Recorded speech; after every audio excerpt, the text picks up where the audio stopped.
buenas a todos, ¿cómo andan? Les doy la bienvenida a Historias para un Café. Continuemos con esos imperios del sudeste asiático de los cuales se habla poco. En esta ocasión nos movemos a Indonesia para hablar del imperio Srivijaya. En caso de que este tipo de contenido sea de tu agrado, te invito a suscribirte, así estás al tanto de los nuevos videos. También agradezco a los colaboradores del canal que ayudan a que pueda seguir creando este tipo de contenido. En caso de que quieras ayudar, podés hacerlo desde el botón unirme. Ahora sí, comencemos con el video. Srivijaya era un poderoso imperio talasocrático centrado en la isla de Sumatra, en la actual Indonesia, que influyó en gran parte del sudeste de Asia. La primera prueba sólida de las fechas de su existencia desde el siglo VII corresponden a un monje chino, Yi Xing, quien escribió que visitó Srivijaya en el 671 durante 6 meses. También está la inscripción de la palabra Srivijaya de Bukit Kedukan alrededor de Palembang en Sumatra del 683. El reino dejó de existir en el siglo XIII debido a varios factores, incluyendo la expansión del imperio javanés Majapahit. Fue Srivijaya un importante centro de la expansión del budismo entre el siglo VIII y el XII. En sánscrito, Sri significa afortunada, próspero o feliz, y Vijaya significa victoria o excelencia. Después de que Srivijaya cayera, quedó en el olvido en gran medida y los historiadores ni siquiera habían considerado que un gran Reino Unido estuvo presente en el sudeste asiático. La existencia de Srivijaya fue recuperada de nuevo en el año 1918, cuando el historiador francés Georges Codes, de la Escuela Francesa de Extremo Oriente, postuló su existencia. La fotografía aérea tomada en 1984 reveló los restos de antiguos canales artificiales, fosos, estanques y las islas artificiales en Palembang, que sugieren la ubicación del centro urbano de Srivijaya. Varios artefactos tales como fragmentos de inscripciones, estatuas budistas, abalorios y cerámica fueron encontrados, lo que confirmó que el área era una zona de alta densidad de población. En 1993, Pierre Aismanguin había demostrado que el centro de Srivijaya estaba situado a lo largo del río Musi entre Bukit Seguntang y Sabo Kingking, situado en lo que ahora es Palembang, Sumatra del Sur en Indonesia. Alrededor del año 500, las raíces del imperio de Srivijaya comenzaron a desarrollarse alrededor del actual Palembang en Sumatra. La inscripción Kedukan Bukit del 683, descubierta a orillas del río Tatang, cerca del sitio Karanganjar, menciona que el imperio Srivijaya fue fundado por Dapunta Iang Srihayanasa y su séquito. Este se había embarcado en un viaje sagrado Siddha Yatra y llevó a 20.000 soldados y 312 personas en botes de 1.312 pies, con soldados que procedían desde Minanga Tangwan a Jambi y Palembang. De las inscripciones en sánscrito, es notable que Dapunta Iang Srihayanasa lanzó una campaña marítima en 684 con 20.000 hombres en el viaje Siddha Yatra para adquirir riqueza, poder y poderes mágicos. Bajo el liderazgo de Dapunta, el reino de Melayu se convirtió en el primer reino en integrarse en Srivijaya. Esto posiblemente ocurrió en la década de 680. Melayu, también conocido como Jambi, era rico en oro y tenía gran estima en ese momento.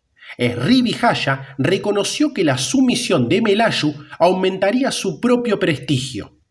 El imperio se organizó en 3 zonas principales: la región de la capital centrada en Palembang, la cuenca del río Musi, que sirvió como zona de influencia, y las zonas estuarinas rivales capaces de formar centros de poder rivales. Las áreas aguas arriba del río Musi eran ricas en diversos productos de valor para los comerciantes chinos. La capital era administrada directamente por el rey, mientras que el interior lo era bajo sus propios jefes tribales o datus. que fueron organizados mediante una red de alianzas con el Maharaja, Sri Vijaya o rey. La fuerza fue el elemento dominante en las relaciones del imperio con los sistemas de ríos rivales como el río Batang Ari centrado en Jambi. La inscripción Telaga Batu, descubierta en Sabo Kinkin, al este de Palembang, también es una inscripción Siddha Yatra. Es muy posible que esta inscripción del siglo VII se haya utilizado en algún tipo de ritual de juramento. La parte superior de la piedra está adornada con 7 cabezas de naga y en la parte inferior hay algún tipo de salida de agua para canalizar el líquido que probablemente se vertió sobre la piedra durante un ritual ceremonial de lealtad. El ritual demuestra el uso de la maldición en el ritual de la lealtad para aquellos que cometen traición contra cada Tuan Sri Vijaya. La inscripción de Talang Tubo es también una inscripción Siddha Yatra, descubierta en Bukit Seguntang, al oeste de Palembang. Esta inscripción habla sobre el establecimiento del abundante jardín Sri Kshetra dotado por el rey Jayanasa de Sri Vijaya para el bienestar de todas las criaturas. Es altamente posible que el sitio actual de Bukit Seguntang fuera la ubicación del jardín Sri Kshetra de Sri Vijaya. Según la inscripción Kota Kapur, descubierta en la isla de Bangka, el imperio conquistó la mayor parte del sur de Sumatra y la isla vecina de Bangka, hasta Palas Pasema en Lampung. Además, según las inscripciones, Dapunta Ian Sri Jayanasa lanzó una campaña militar contra Java a finales del siglo VII, un período que coincidió con el declive de Tarumanagara en Java Occidental y Kalinga en Java Central. Así, el imperio creció para controlar el comercio en el estrecho de Malaca, el estrecho de Sunda, el mar de China Meridional, el mar de Java y el estrecho de Karimata. Los registros chinos, que datan de finales del siglo VII, mencionan que 2 reinos de Sumatra y otros 3 reinos en Java son parte de Sri Vijaya. A finales del siglo VIII, muchos reinos de Java Occidental como Tarumanagara y Kalinga estaban dentro de la esfera de influencia de Sri Vijaya. La inscripción de Sohomerto del siglo VII menciona que una familia shivaísta de habla malaya, liderada por Dapunta Selendra, se había establecido en el área de Batang, en la costa norte de Java Central. Posiblemente fue el progenitor de la familia Sailendra. A principios del siglo VIII, una influyente familia budista relacionada con Sri Vijaya dominaba Java Central. La familia era la Sailendra. Los Sailendra eran de origen javanés. El linaje gobernante de Sri Vijaya se unió con estos gobernantes de Java Central. Durante el mismo siglo, Lankasuka, en la península malaya, se convirtió en parte de Sri Vijaya. Poco después, Pampan y Tambralinga, que estaban ubicados al norte de Lankasuka, quedaron bajo la influencia del imperio. Estos reinos en la península eran las principales naciones comerciales que transportaban mercancías a través del istmo de la península. La inscripción de Ligor en Batsema Muang menciona que el Maharaja de Sri Vijaya, Dharmasetu, ordenó la construcción de 3 santuarios dedicados a bodhisattvas, Vajrapani y Buda, ubicados en el norte de la península malaya de Tailandia. La inscripción indica, además, que Dharmasetu era el jefe de los Sailendras de Java. Esta es la primera instancia de relación conocida existente entre Sri Vijaya y Sailendra. Con la expansión a Java y la península malaya, Sri Vijaya controló 2 puntos principales de estrangulación comercial en el sudeste asiático: los estrechos de Malaca y Sunda. Algunas ruinas de templos de Sri Vijaya son observables en Tailandia y Camboya. En algún momento, a finales del siglo VII, los puertos de Champa, en Indochina Oriental, comenzaron a atraer comerciantes.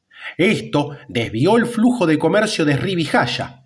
En un esfuerzo por desviar el flujo, Dharmasetu lanzó varias incursiones contra las ciudades costeras de Indochina. La ciudad de Indrapura, en el delta del Mekong, fue controlada temporalmente desde Palembang a principios del siglo VIII. Los Srivijaya continuaron dominando las áreas alrededor de la Camboya actual hasta que el rey Khmer Jayavarman II, el fundador del Imperio Khmer, cortó el vínculo más tarde en el mismo siglo. En el año 851, un comerciante árabe llamado Sulaimán registró un evento cerca de Java, la organización de un ataque por sorpresa contra los Khmeres por acercarse a la capital desde el río después de una travesía marítima de Java. El joven rey Khmer fue posteriormente castigado por el Maharaja y posteriormente el reino se convirtió en vasallo de la dinastía Sailendra. En el año 916, un reino javanés invadió el imperio Khmer, utilizando 1000 buques de tamaño mediano, lo que resultó en la victoria javanesa. La cabeza del rey Khmer fue llevada a Java.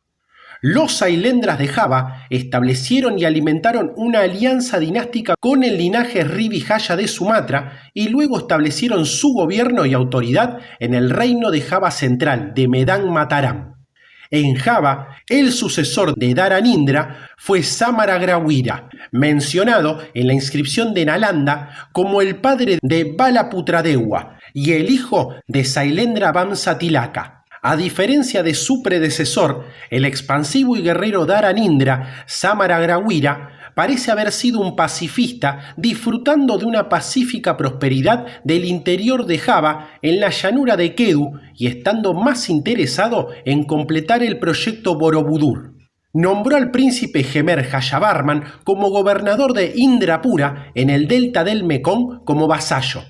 Más tarde se comprobó que esta decisión fue un error, ya que Jayavarman se rebeló, trasladó su capital más hacia el interior desde Tonle Sap hasta Mahendra Parvata, cortó el vínculo con Srivijaya y proclamó la independencia de Camboya en el año 802. Los historiadores anteriores, como Crom y Coudes, tienden a equiparar a Samaragrawira y Samaratunga como la misma persona. Sin embargo, historiadores posteriores como Slamet Mulhana equiparan a Samaratunga con Rakai Garung, mencionado en la inscripción Manjasi como quinto monarca del reino de Mataram. Esto significa que Samaratunga fue el sucesor de Samaragrawira. Dewitara, la hija de Dharmasetu, se casó con Samaratunga, un miembro de la familia Sailendra que más tarde asumió el trono de Srivijaya alrededor del año 792. En el siglo VIII, la corte de Srivijaya estaba prácticamente ubicada en Java, cuando el monarca de Sailendra llegó a ser el Mahará de Srivijaya. Después de Dharmasetu, Samaratunga se convirtió en el próximo Mahará de Srivijaya. Reinó como gobernante del 792 al 835. A diferencia del expansionista Dharmasetu, Samaratunga no se entregó a la expansión militar, sino que prefirió fortalecer el dominio de Java en Srivijaya. Él, personalmente, supervisó la construcción del gran monumento de Borobudur, un enorme mandala de piedra que se completó en el 825 durante su reinado. Según Codes, en la segunda mitad del siglo IX, Java y Sumatra se unieron bajo el gobierno de un Sailendra que reina en Java, con su centro en Palembang.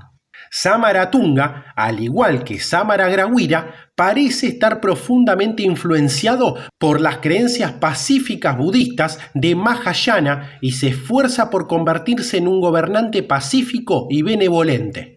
Su sucesor fue la princesa Pramodawardhani, que estaba comprometida con Shivaite Rakai Pikatan, hijo del influyente Rakai Patapan, un propietario en Java Central. El movimiento político parece ser un esfuerzo por asegurar la paz y el gobierno de Sailendra en Java al reconciliar al Mahayana budista con los shivaístas hindús. Sin embargo, el príncipe Balaputra se opuso al gobierno de Pikatan y Pramodawardhani en Java Central. Las relaciones entre Balaputra y la princesa son interpretadas de manera diferente por algunos historiadores. Según Bosch y De Kasparis, La teoría más antigua sostiene que Balaputra era hijo de Samaratunga, lo que significa que era el hermano menor de Pramodawardhani. Otros historiadores posteriores, como Mulhana, argumentaron que Balaputra era hijo de Samaragrawira y hermano menor de Samaratunga, lo que significaría que era el tío de Pramodawardhani. No se sabe si Balaputra fue expulsado de Java Central debido a una disputa por la sucesión con Pikatán o si ya estaba gobernado en Sumatra.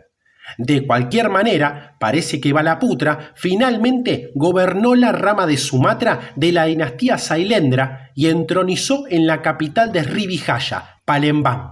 Los historiadores argumentaron que esto se debía a que la madre de Balaputra, Tara, la reina consorte del rey Samaragrawira, era la princesa de Srivijaya, lo que hacía de Balaputra el heredero del trono de Srivijaya. Balaputra declaró más tarde su reclamo como el legítimo heredero de la dinastía Sailendra de Java, como se proclamó en la inscripción de Nalanda del 860.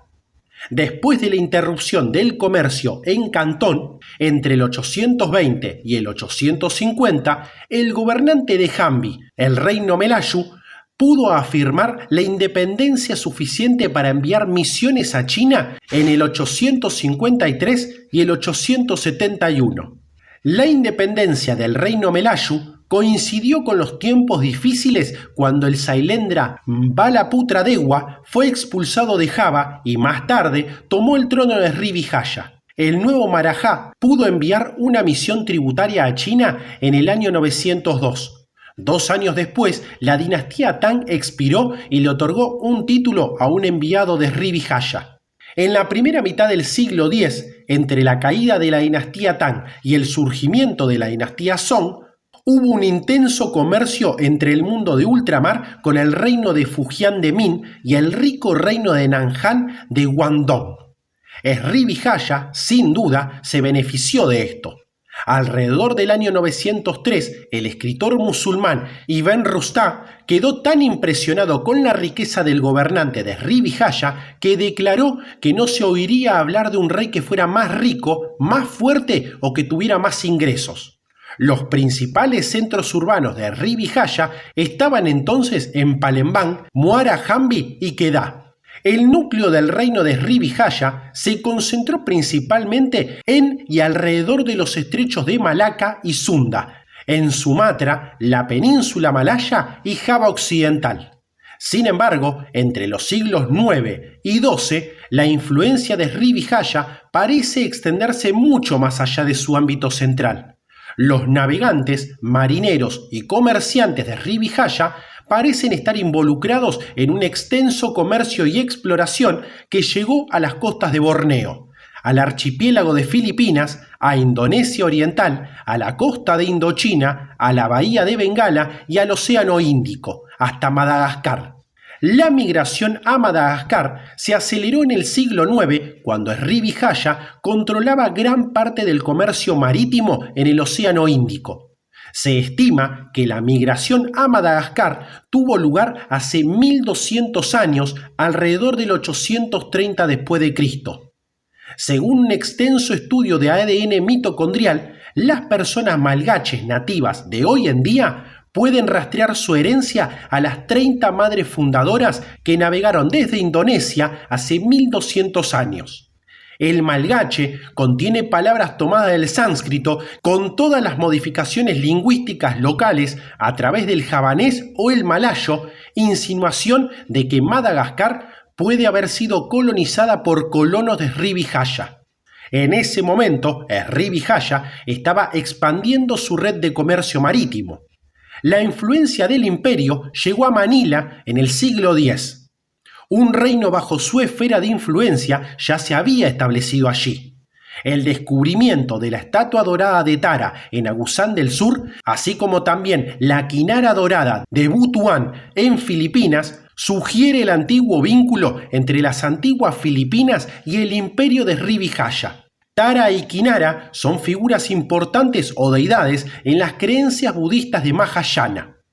La comunidad religiosa budista Mahayana Vajrayana es interesante. es posible que las antiguas Filipinas hayan adquirido sus creencias Mahayana Vajrayana de la influencia de Sri Vijaya en Sumatra. La fuente árabe del siglo X, Maravillas de la India, da cuenta de la invasión en África, probablemente por parte de los malayos de Sri Vijaya, en el 945 y 46.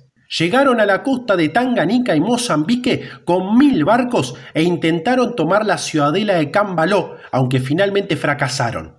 La razón del ataque es porque ese lugar tenía bienes adecuados para su país y para China, como marfil, caparazones de tortuga, pieles de pantera y ámbar gris, y también porque querían esclavos negros de los bantúes, que eran fuertes y buenos esclavos.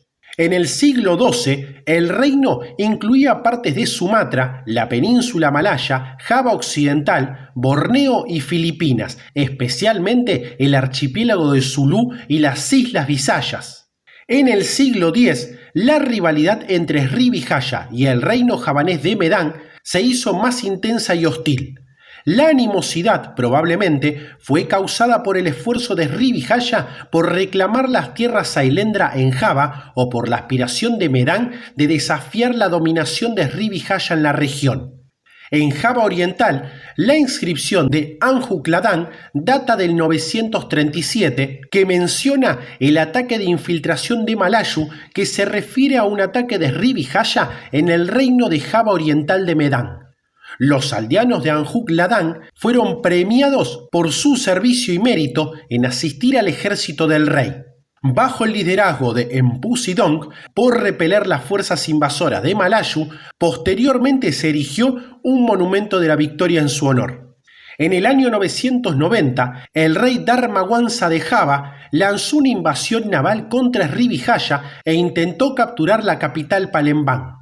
La noticia de la invasión javanesa de Sri Vijaya se registró en las fuentes del período de la dinastía Song.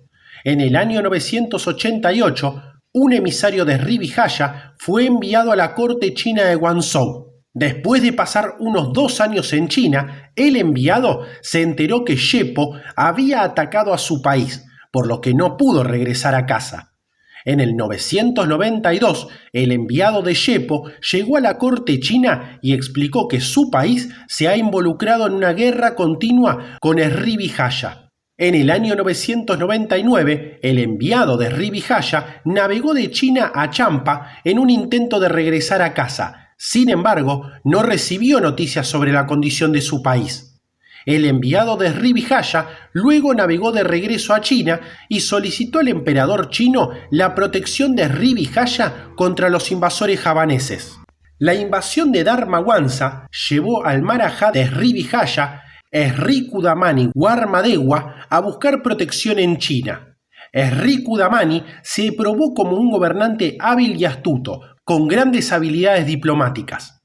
En medio de la crisis provocada por la invasión javanesa, consiguió el apoyo político de China apaciguando al emperador chino. En el 1003, un registro histórico de Song informó que el rey envió al emisario de Sri Kudamani Warmadewa. El enviado de Sri Vijaya dijo a la corte china que en su país se había erigido un templo budista para orar por la larga vida del emperador chino, por lo que le pidió al emperador que le diera el nombre y la campana de este templo que fue construido en su honor. Regocijado, el emperador llamó al templo Chen Ten Wanzhou, los 10.000 años de recibir la bendición del cielo, y una campana que fue inmediatamente enviada a Sri Vijaya para ser instalada en el templo. En el 1006, la alianza de Sri Vijaya demostró su resistencia al repeler con éxito la invasión javanesa. La invasión finalmente no tuvo éxito. Este ataque ha abierto los ojos del Maharaja de lo peligroso que podría ser el reino Medang de Java, y además de contemplarlo, planteó pacientemente un plan y un esfuerzo para destruir a su enemigo de Java. En represalia, Sri Vijaya ayudó al rey Gurawari de Guaram a rebelarse, lo que condujo al ataque y la destrucción del palacio de Medang. Este repentino e inesperado ataque tuvo lugar durante la ceremonia de boda de la hija de Dharmawangsa, que dejó a la corte desprevenida y sorprendida. Con la muerte de Dharmawangsa y la caída de la capital de Medang, Srivijaya contribuyó al colapso del reino, dejando a Java Oriental en más disturbios y en última instancia en plena violencia. Los factores que contribuyen al declive de Srivijaya son la piratería extranjera y las correrías que interrumpieron el comercio y la seguridad en la región. Atraído por la riqueza de Srivijaya, Rajendra Chola, el rey de Chola de Tamil Nadu en el sur de la India, lanzó incursiones navales en los puertos de Srivijaya y conquistó Kadaram en el 1025. Los cholas son conocidos por haber beneficiado tanto la piratería como el comercio exterior. Una inscripción del rey Rajendra afirma que había capturado al rey de Kadaram, Sangrama, y que había saqueado una gran ciudad de tesoros, incluido el Vichara Torana, que era la enjollada puerta de guerra de Srivijaya, adornada con gran esplendor. El Marajá Sangrama, encarcelado, y la mayoría de sus ciudades destruidas, el mandala Srivijaya sin líderes, entró en un período de caos y confusión. La invasión marcó el final del reinado de la dinastía Sailendra de Srivijaya. Según los anales malayos del siglo XV, Sejara Melayu, Rajendra Chola I, después de la exitosa incursión naval del 1025, se casó con Onankyu, la hija de Sangrama. Esta invasión obligó a Srivijaya a hacer las paces con el reino javanés de Kauripan. El acuerdo de paz fue negociado por la hija exiliada de Sangrama, que logró escapar de la destrucción de Palembang y llegó a la corte del rey Airlanga en Java Oriental. También se convirtió en la reina consorte de Airlanga llamada Dharma Prasado Tungadadi, y en el 1035 Airlanga construyó un monasterio budista llamado Srivijayasrama, dedicado a su reina consorte. Los cholas continuaron lanzando redadas y conquistas a partes de Sumatra y la península malaya durante los próximos 20 años. La expedición de Rajendra Chola I tuvo una impresión tan duradera en el pueblo malayo de la época que incluso se menciona su nombre en la crónica medieval malaya Sejara Melayu. Incluso hoy en día se recuerda la regla de Chola en Malasia, ya que muchos príncipes de Malasia tienen nombres que terminan con Cholan o Chulan. Uno de ellos era el Raja de Perak, llamado Raja Chulan. Este evento marcó la desaparición del imperio y un giro brusco para el control de las rutas comerciales. Durante el siglo siguiente, las empresas comerciales tamiles del sur de la India dominaron la región del estrecho, aunque la dominación fue más débil que el control del imperio Srivijaya. Las expediciones al rey Rajendra Chola en el extranjero contra Srivijaya fueron un evento único en la historia de la India y sus relaciones pacíficas con los estados del sudeste asiático. Las razones de las expediciones navales son inciertas, ya que las fuentes guardan silencio sobre sus causas exactas. Nilakanta Sastri sugiere que los ataques probablemente fueron causados por los intentos de Srivijaya de poner obstáculos en el camino del comercio de Chola con el este, o más probablemente un simple deseo por parte del rey Rajendra Chola de extender sus victorias militares. Se debilitó gravemente la hegemonía de Srivijaya y permitió la formación de reinos regionales como Kediri, que se basaban en la agricultura intensiva en lugar del comercio costero y de larga distancia. Con el paso del tiempo, el centro comercial regional cambió de la antigua capital de Srivijayan, Palembang, a otro centro comercial en la isla de Sumatra, Jambi, que era el centro de Malayu. Aunque los cholas no establecieron una regla directa sobre la corte de Srivijaya, los nobles de Chola fueron aceptados gentilmente en esta. En el 1067, un príncipe chola llamado Divakara o Devakala fue enviado como embajador de Srivijaya a la corte imperial de China. El príncipe, que era sobrino de Rajendra Chola, más tarde fue entronizado en el 1070 como Kulotunga Chola I. La derrota humillante del Marajá contra la invasión extranjera expuso las debilidades y la torpeza de su modelo de lealtad y alianza. Ante las políticas regionales desilusionadoras, Kedah fue la primera que se rebeló contra la autoridad central de Srivijaya. Como respuesta, solicitó la ayuda de Chola para castigar y reprimir la rebelión. En el 1068, Virarajendra Chola lanzó una incursión naval para ayudar a Srivijaya a reclamar Queda. Virarajendra restableció al rey Queda a petición del Marajá y Queda aceptó nuevamente su soberanía. Después de esto, el gobernante Chola, Kulothunga Chola I, se convirtió en el gobernante de Srivijaya que se menciona en las crónicas de los Song. Este evento peculiar y la extraña dinámica entre Srivijaya y su antigua némesis, los cholas, confundieron a la corte china, que en su informe pensó erróneamente que los chola eran vasallos de Srivijaya. Entre el 1079 y el 1088, los registros chinos muestran que Srivijaya envió embajadores de Jambi y Palembang. En el 1079, en particular, un embajador de Jambi y Palembang visitó China. Jambi envió 2 embajadores más a China en el 1082 y 1088. Eso sugeriría que el centro de Srivijaya cambiaba frecuentemente entre las 2 ciudades principales durante ese período. Las expediciones de Chola, así como las cambiantes rutas comerciales, debilitaron a Palembang, permitiendo a Jambi tomar el liderazgo de Srivijaya a partir del siglo XI en adelante. En el siglo XII, una nueva dinastía llamada Mauli se alzó como la máxima de Srivijaya. La primera referencia a la nueva dinastía se encontró en la inscripción de Graji en el 1183, descubierta en Chaya, en la península malaya del sur de Tailandia. La inscripción lleva la orden del Marajá Srimat Trailoyaraja Maulibusana Warmadewa al-Bupati de Graji, llamado Mahasenapati Galanai, para hacer una estatua de Buda con el valor de 10 tamlin de oro. El artista responsable de la creación de la estatua es Raten Srinano. Según el libro de la dinastía china Song, Su Fanzi, escrito alrededor del 1225 por Zhao Rugua, los 2 reinos más poderosos y ricos del sudeste asiático eran Srivijaya y Java, con la parte occidental bajo el gobierno de Srivijaya y la parte oriental bajo el dominio de Kediri. Dice que las personas en Java sugirieron 2 tipos de religiones, a saber, el budismo y la religión de los brahmanes, el hinduismo, mientras que la gente de Srivijaya siguió al budismo.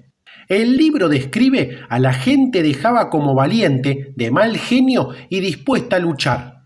También señala que sus pasatiempos favoritos eran las peleas de gallos y las peleas de cerdos. La moneda utilizada se hacía a partir de una mezcla de cobre, plata y estaño. Srivijaya siguió siendo una formidable potencia marítima hasta el siglo XIII. Según Codes, a fines del siglo XIII, el imperio había dejado de existir debido a la presión simultánea en sus 2 flancos de Siam y Java. En el siglo XIII, el imperio Singasari, el estado sucesor de Kediri en Java, se alzó como una potencia regional en el sudeste de Asia. En el año 1275, el ambicioso y capaz rey Kertanegara, el 5º monarca de Singasari, que reinaba desde el 1254, lanzó una campaña naval hacia el norte, hacia los restos del mandala de Srivijaya. El más fuerte de estos reinos malayos fue Jambi, que capturó la capital de Srivijaya en el 1088, luego el reino de Dharmasaraya y el reino de Temasek de Singapur, y luego los territorios restantes. En el año 1288, las fuerzas de Kertanegara conquistaron gran parte de Melayu, los estados que incluyen Palembang, Jambi y gran parte de Srivijaya durante la expedición de Pamalayu. La inscripción Padang Roko, descubierta en el 1911 cerca de la fuente del río Batanghari, fechada en el 1208, dice que bajo la orden del rey Kertanegara de Singari, una estatua de Amogapasa Lokesvara fue transportada desde Java a Sumatra para ser erigida en Dharmasraya. Este regalo alegró a la gente de Suvarnabhumi, especialmente a su rey Tibu Wanaraja. En el año 1293, el imperio Majapahit, el estado sucesor de Singasari, gobernó gran parte de Sumatra. El príncipe Adityavarman recibió el poder sobre Sumatra en el año 1347 por Tribhuwana, el tercer monarca de Majapahit. Una rebelión estalló en el 1377 y fue aplastada por Majapahit, pero dejó el área del sur de Sumatra en el caos y la desolación. En los años siguientes, la sedimentación en el estuario del río Musi cortó la capital del reino del acceso directo al mar. Esta desventaja estratégica paralizó el comercio en la capital del reino.